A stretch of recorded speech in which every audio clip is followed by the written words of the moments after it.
come from a background, and I'm very much a part of a group of artists in the generation of artists who basically, I suppose, opened and made work around issues to kind of do with racial difference since, like, you know, the early 1980s. And in a sense, it's been intriguing in the past few years as the whole hysterical debate around asylum seekers, because has kind of gained a crescendo in the British press, that that the same type of arguments, you know, as were kind of used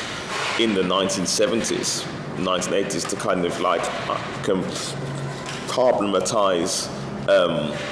the particular presences of kind of individuals from the Caribbean and from Africa and from South Asia, you know, were being really used to kind of, problematize the presence of a new wave of migrants who were kind of seen as kind of bogus asylum seekers. So therefore, you'd have a replaying of the numbers game. You'd have a replaying of ideas that kind of these individuals were coming with without any kind of economic contribution to make. They were simply coming to kind of sponge off existing resources, when in fact, you know, you kind of have an influx of kind of, young folk of late age, you know, in an economy which kind of desperately needs, like, you know, new labour, simply because, like, the workforce here is aging. And so it was intriguing to kind of see the same arguments being like used yet again. And so in a sense, it was fascinating to kind of look at that as a contemporary political debate.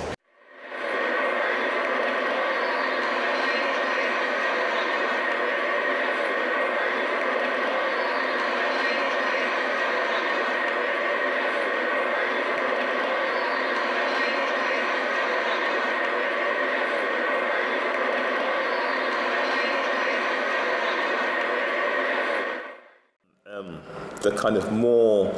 that we actually speak about those kind of lines of continuity, the more we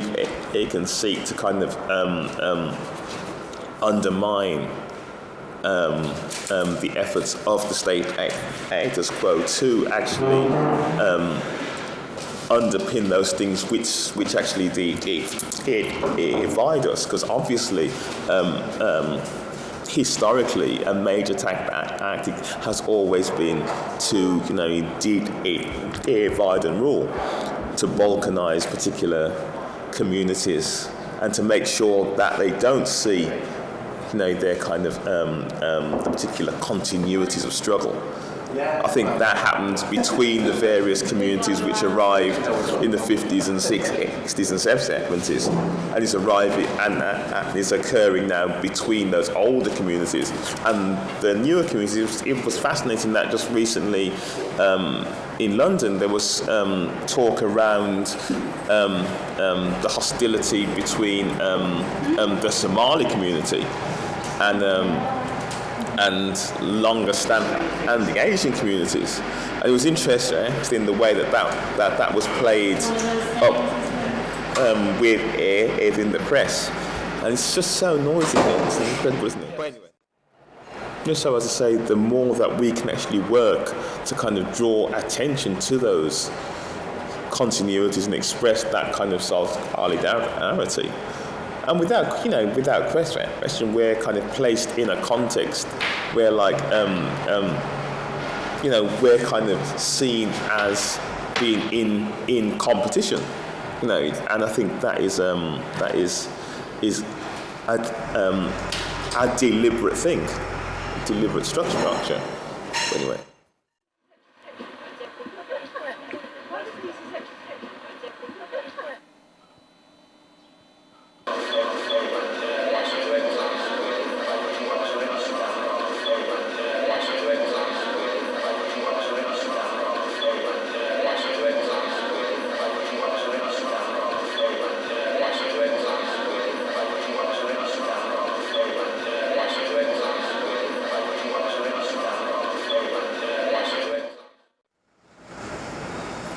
The start point of this particular piece was to actually look at that kind of act